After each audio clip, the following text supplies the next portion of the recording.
And with thoughts of peace, we arrive at our Torah service this morning. And before we do anything else, let's talk about the Torah. Seems like the logical answer, right?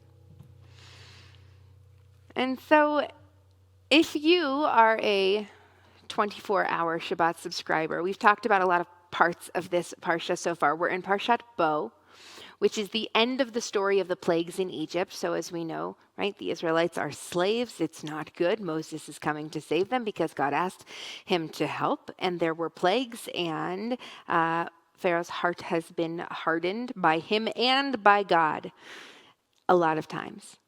And so we arrive at the last three plagues in this parsha: locusts and darkness and the death of the firstborn. And I have to imagine that at this point, it's not good in Egypt. Like, it wasn't good for the Israelites for a long time in Egypt because they're slaves and because it's not good to be slaves. But it's really not good at this point. So much so that the plagues that happen, in the last three plagues that happen, all talk about darkness. And only one of them is the plague of actual darkness, right? But when the Torah text talks about the locusts, it says there were so many locusts that swarmed and they were on everything and they blotted out the sun, right? They caused darkness in the land because of how many there were. Gross, but also terrifying. And then there's actual darkness. And then when we get to the death of the firstborn, this terrible 10th plague, the text says, Vayehi bechatzi halayla. It was in the middle of the night that God struck down all the firstborn in the land of Egypt. From the firstborn of Pharaoh, who sat on the throne, to the firstborn of the captive who was in the dungeon, and even the firstborn of the cattle.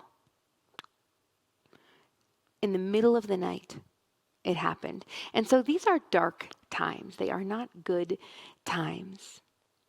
And then when it talks, when the text goes on, it mentions the night again and says, "Vayakom Paro Laila hu," that Pharaoh arose in the night. Because, I don't know, we're pointing out the depth of the darkness, the completeness of the darkness, how dark the dark is. And so if you are a person who loves the dark, who loves the night, I imagine that sits with you differently than someone for whom the night brings on anxiety or fear or loneliness. And night means different things to all of us. And yet, we're going to take what it's meaning at its core and what the sages tell us this is telling us, which is that the dark represents what is not good here. The dark represents what is scary and hard and lonely. And so here we are, we're in the dark, we're at our last plague, and we know that everyone who is a firstborn is going to die, including those that are the firstborn of royalty, and including those who are the firstborn of captives, and even the firstborn of the cattle. And when our sages ask, why did this have to happen? that like the cows had to lose their firstborn cow, because that feels perhaps like I don't know, overkill. See what I did there? I didn't even mean to. Seems like overkill. I'm going to remember that one. What the sages tell us is that the reason for that is lest anyone think, because in Egyptian religion and culture that the gods were different, lest anyone think that any of the different deities that exist in Egyptian culture were somehow more powerful than God's self, that there was no section of society, animal, person, that was spared from this, in case one might infer something about a weakness that God might have, which I think is an interesting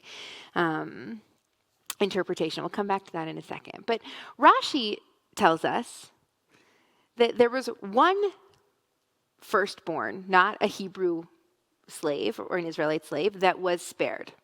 and that was Pharaoh. Pharaoh apparently was a firstborn Pharaoh.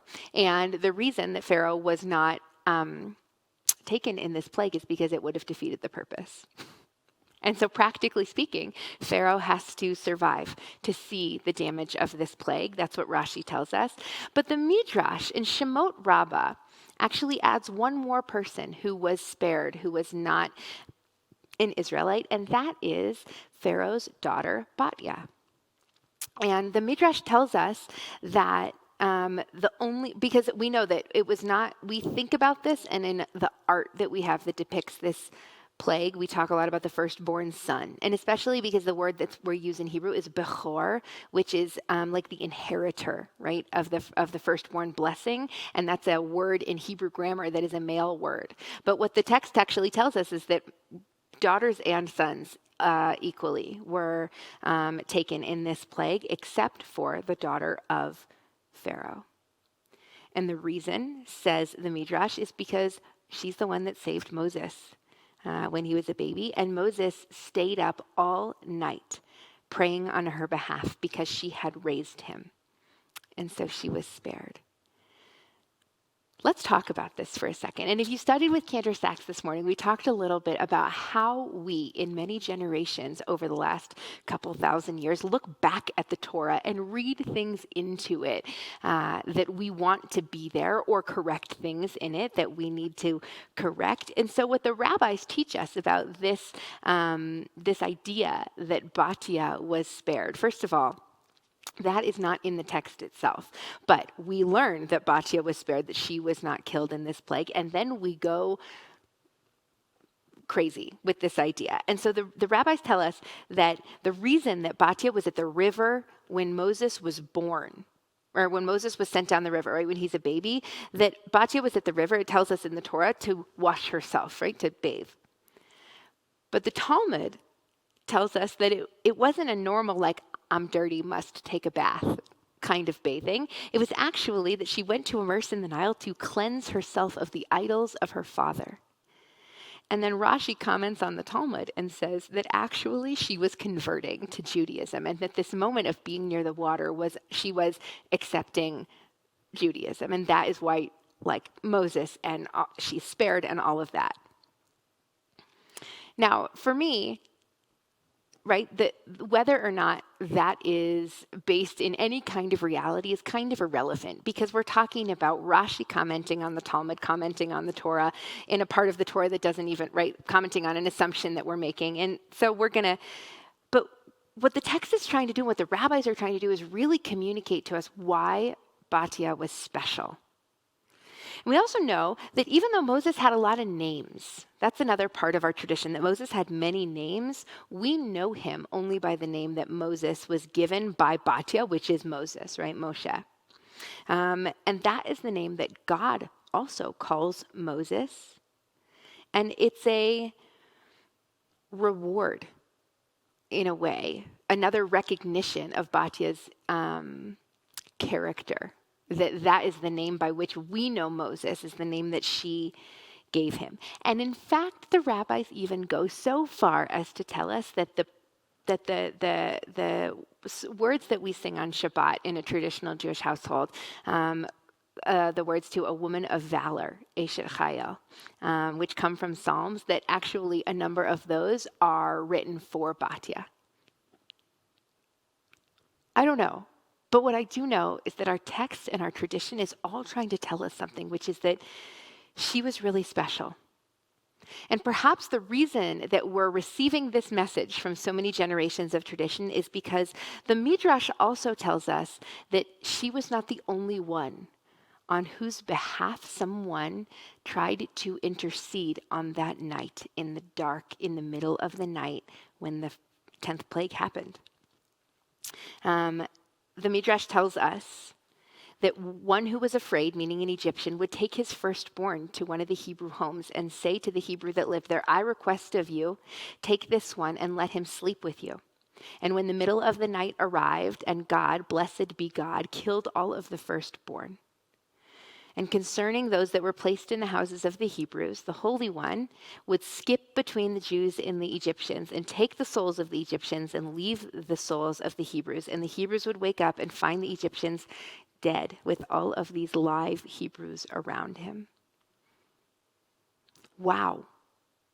So the Midrash gives us this detail that the Egyptians were trying to save their children, and so they were hiding them in the homes of the Hebrew slaves.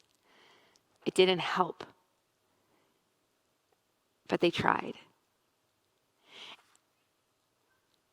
It's a reminder, I think, of the intensity of this moment, that in the middle of the night, in the darkness, in the times of dreams and of nightmares, all of Egypt is awakened, as Moses said they will be. And Pharaoh gets up from his bed, and an enormous cry comes out of Egypt, for there is no house in which there was not someone dead. So what do we take from this? What do we take, from this terrible plague, but also from this crazy story that the Midrash weaves for us about what's happening behind the scenes? And here's what we can take. That, number one, even in this place that was not a good place, and in this night that was not a good night, the Egyptians loved their babies and their children and were trying to save them. Number two, even in this night that was not a good night, and even in this moment that was incredibly hard, the Hebrew slaves took in the Egyptian kids in an effort to save them also. And number three, that Moses, while all of this is happening, what's Moses doing? He's praying on behalf of his mom, the woman who raised him and who saved him. And it's just so human that we think of this from this grand scale, right? That in the middle of the night, the Spirit of God came down and all the firstborn died. And we're thinking of the pictures that we see in our Haggadahs of like Egyptian sarcophagi laying dead on, and the Pharaoh weeping. And that's the image that we have. But really the image that we should take from that is Egyptian parents sneaking their children into Hebrew homes, and Moses somewhere alone, silently in prayer on behalf of this woman who he loves and does not want to lose. And the Hebrews, terrified, trying to run away, right? They know they're about to leave. They know they've already gotten the instructions that they're going to tell the story of how they became free. And yet they're still taking in Egyptian children and hiding them in between their children. That's what's going on in the darkness of that last night. And so I think it's a statement of what we do in the dark. When it's dark, when it's scary, when it's you can see the least light and hope, what do? We help. We take risks. We pray. We do anything that we can to protect our children, to save each other's children, to protect our families, our parents. It's what we do in the dark. Is we worry about the things that might happen, and we go to any length to make sure that they don't.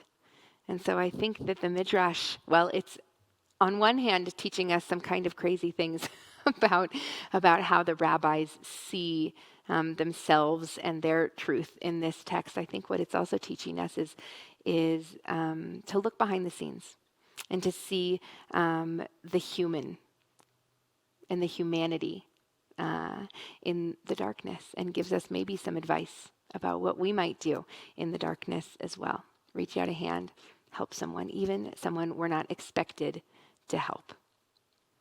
And so with that, we're going to turn to our Torah reading.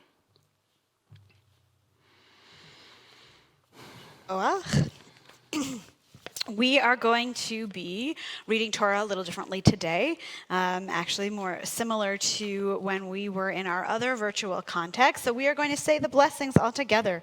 And then we have a video of Lisa Velick, thank you Lisa, preparing a Torah reading for us from Parashat Bo.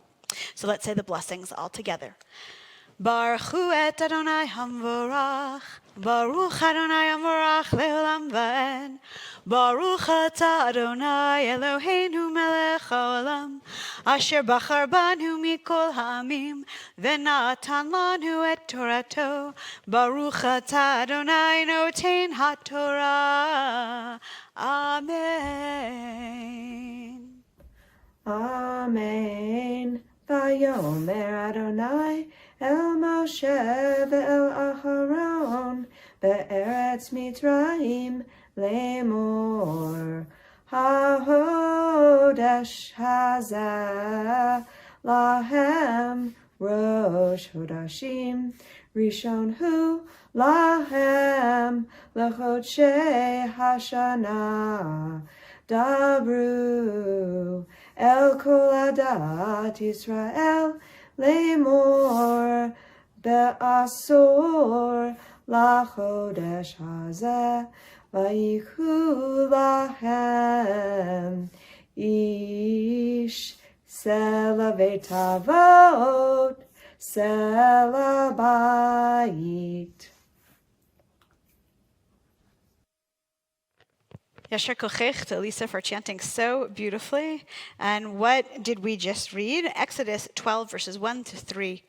The Eternal One said to Moses and Aaron in the land of Egypt, "This month shall mark for you the beginning of the months. It shall be the first of the months of the year for you. Speak to the community leadership of Israel and say that on the 10th of this month, each of them shall take a lamb to a family, a lamb to a household." And that is the beginning of the description of the Passover sacrifice, which then becomes the basis for the holiday of Pesach, of Passover. So now let us say our blessing after together. Baruch atah Adonai Eloheinu melech haolam, asher natan lanu Torat emet, v'chayei olam nata betochenu. Baruch atah Adonai noten haTorah. Amen.